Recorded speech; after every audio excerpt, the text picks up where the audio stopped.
Kaplan is going to talk to us about malignant narcissism from the perspective of having a father as a malignant narcissist. I highly recommend her book. It deeply impacted me. Began with her father. Avrum Yankel Steinsapier was about 20 when he escaped the Nazis in Poland, but not before witnessing men massacre his family as he hid in a barn. He found a passport and assumed the man's identity, Ari Kaplan. He hid in the woods of Eastern Europe for 3 years, and while he never looked back, he could never escape the horror of the Holocaust. The experience haunted him. He had night terrors. He would, at one point, you would never know when he would be filled with rage and start yelling and screaming. He was abusive to each member of my family. His daughter Karen struggled to find happiness in the shadow of these dark memories. Through therapy, she learned to forgive unconditionally. On his deathbed, she told her father she forgave him. I needed to forgive my father because I don't want to be a victim of my childhood as he was of his. Okay, today I'm going to talk about my father, Ari Kaplan, who was a malignant narcissist, and I'm just going to share some of the traits that he exhibited as a malignant narcissistic husband, father, grandfather, and old man.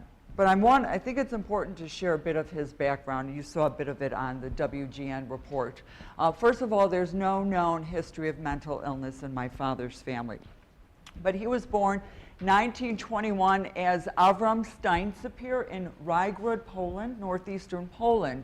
He lived on a farm just on the outskirts of Rajgrod with his family. His father died when he was about 5. And they had a house in the center of town in Rajgrod. Now, my father was able to trace his lineage back to the time when we were Jews in Spain during the Spanish Inquisition. And in the late 1400s, the king and the queen, the Catholic monarchy, issued an edict that all Jews must either convert to Christianity or be expelled from Spain. Many were also burnt at the stake. My father's family fled Spain, became refugees for about 100 years or so, migrating from country to country, and they made their way into northeastern Poland and settled in Rajgrod. And my family lived in Poland for over 350 years. And in Rajgrod, the town was separated. The Jews lived in one area, the Poles lived in the other area. There was some assimilation, some integration. Some of the kids went to school together. But generally, the Jews liked to keep a low profile if they were wealthy because they wouldn't want to show off their wealth to their neighbors. There was a tendency, there was pogroms or anti-Semitic attacks that would occur throughout, that occur throughout Europe and especially in Poland and Germany, Eastern Europe. So, my father was 19 years old when the Nazis invaded Rajgrod. World War II started in '39. By June 22nd, 1941, the Nazis came to his little village and they gathered a gang of men and a couple of Ukrainian men who worked on my grandmother's farm, and they said, bring 100 Jews to the town square, strip them down. So my father's house faced the town square. Men came into his house, grabbed his mother, sister, stripped them down, dragged them outside, and they fought with them. And my grandmother said to the men, have mercy on me. She was begging, kill me quickly. And they took their time butchering her and my father's sisters. Now, my father watched this horrific event from a hiding place somewhere outside. 100 Jews were lined up, 4 by 4, marched down the streets of Rajgrod, throwing their clothes at the Poles who were forced to line the streets. And the Nazis then marched the Jews 2 more kilometers into the forests of Rajgrod, where they were then executed in waves. And the Poles built a massive grave, a pit, and they buried the Jews. The remaining Jews of Rajgrod, as well as in the whole area of Poland, were sent to my father's family to Treblinka, a death camp where they were all gassed to death. My father ran into the forests of Rajgrod, further into the forests of Eastern Europe. He never looked back, and he lived like a mountain man for 3.5 years, did what he could to survive in the forests. He killed Germans, he killed Poles. To eat, he ate roadkill, he ate bark off of tree, he drank the muddy waters, he stole food, he hid in barns, he dug up in ground to just live underground to keep warm. Whatever he did, he had to survive 3.5 years. By 1945, the war was over. From 1945 to 1950, he lived in Bergen-Belsen, which was at once a death camp where they gassed Jews, priests, political prisoners. For 5 years, he lived with 12,000 other Jewish refugees. He learned English because it was occupied under the Brits, so he was able to study, he knew now 6 languages, and by 1950, he went on a boat, he sailed to America. From New York, he immediately went to Chicago because he heard there was great work opportunities. In Chicago, he studied at Roosevelt University, and his degree was in social services, a social worker. And he met my mom in 1953. They married in 1954. And they had 3 children. I had my brother Howard, who had passed away when he was 35, my middle brother Barry, and then I'm the youngest. Thank you. All right, so that's the background of my father. Let's start talking about his paranoid traits. He was always suspicious of my mother. In his bedroom, he had a desk, and he always had it under lock and key. And he took the keys, and he had it attached to his keychain, attached to his belt loop. And he wore the keychain on him in the house, and when he left, he took those keys with him. He also had a file cabinet in his room that my mother could never go into. And a little later on, he took the mail keys away from my mother so she couldn't even open up the mailbox. He was so suspicious of my mother, and he was afraid he wanted to keep control over her, that even her family and her friends, he was very nervous about. He thought maybe they would harm him, or they would turn my mother and influence her against him. And he wanted to maintain that control. So he tried to alienate her friends and family members one by one. And his suspicions of my mother didn't end there. He was suspicious of his own children. As we were older, my 2 brothers and I, and we were in our teenage years, he started to interrogate us because he knew that we aligned ourselves with our mother. So he would question us. Where were you today with your mother? Who was she talking to? What did she buy? And then he would also interrogate us and question us with our siblings, so that he created all this tumult in our household. He seemed to enjoy it as well, and so he can maintain control of the house. His paranoia also was toward the outside world. So I was raised with my father telling me you can never trust a non-Jew. I was a Holocaust survivor. Don't trust anybody but an Orthodox Jew. And that was his mentality. His paranoia lasted till the end of his days. He died when he was 89. And when he was 88, I was in the nursing home, brought him to breakfast one day on the later side. He sat down, he received his tray. The woman across from him, the elderly woman, got up, asked the staff member to take her back to her room. She finished eating. She gets up and leaves, and my father says to me, "You see that woman? She's an anti-Semite. She didn't want to sit next to me because I am a Jew." So you can see how the paranoia lasted till the very, very end. Now let's talk about my father's narcissistic traits, and I can spend weeks talking about this.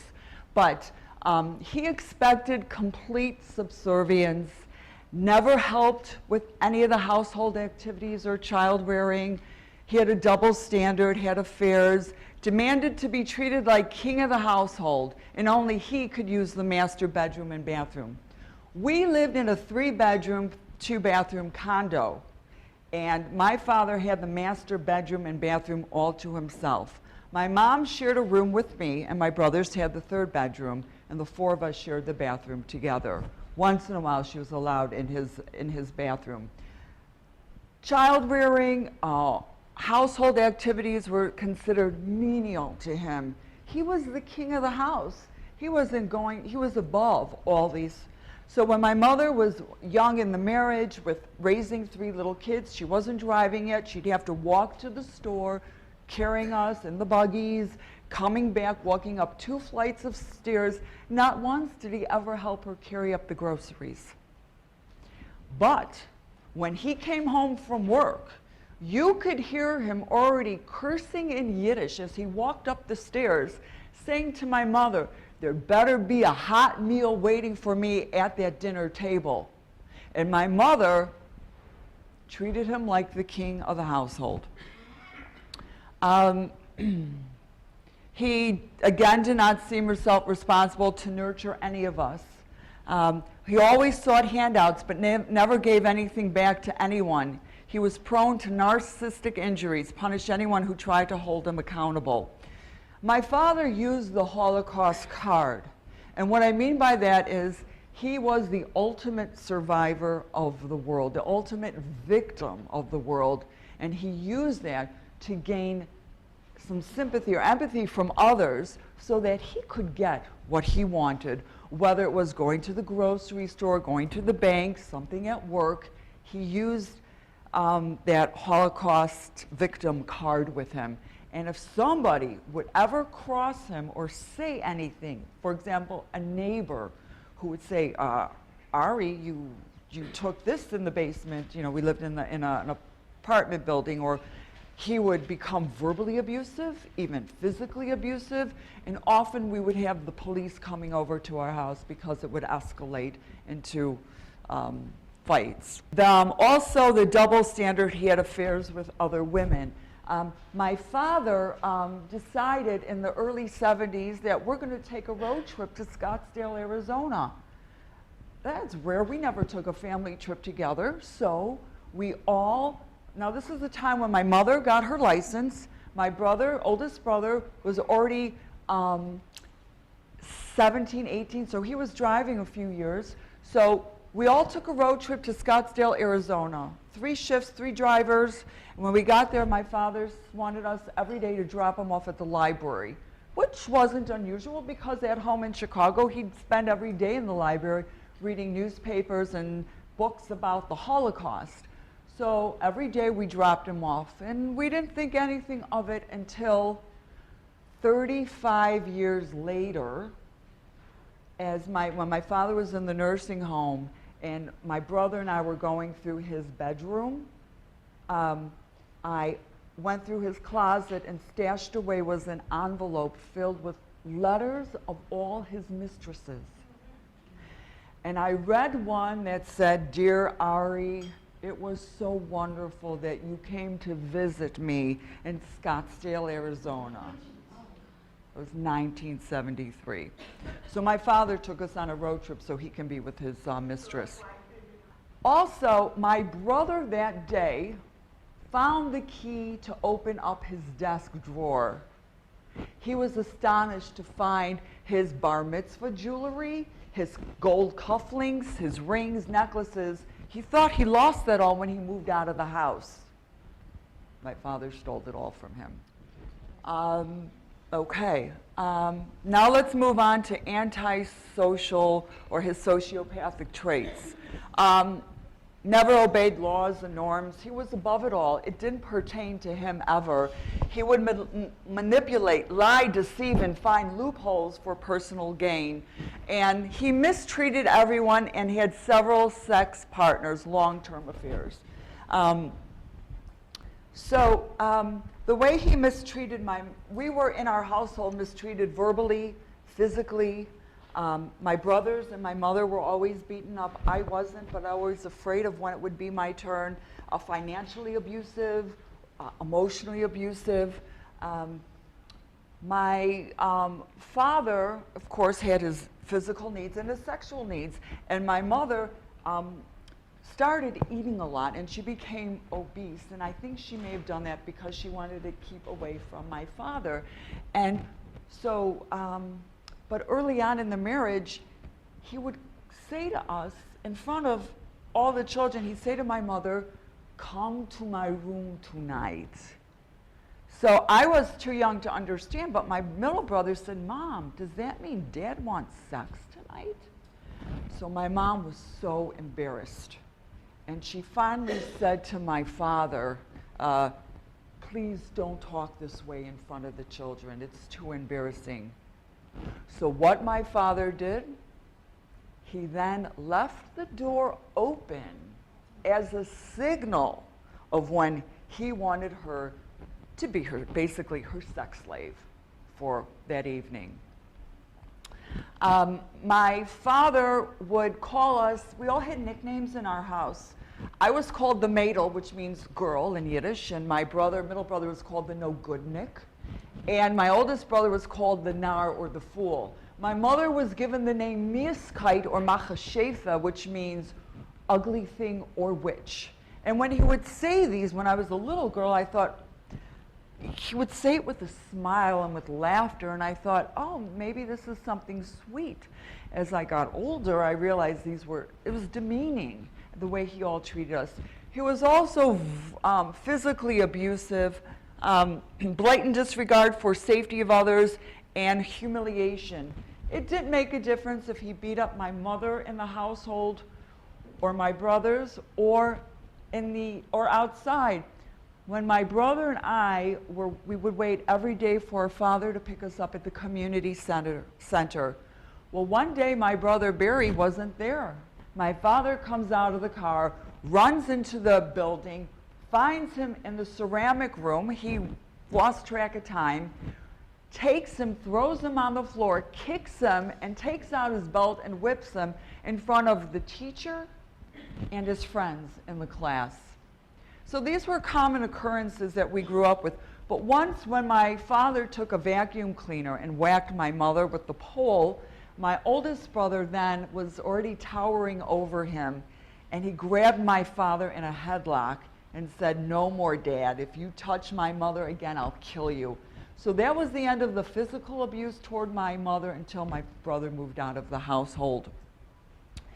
He was irresponsible, absent as a father, husband, and grandfather. I raised my children as conservative Jews, not Orthodox Jews.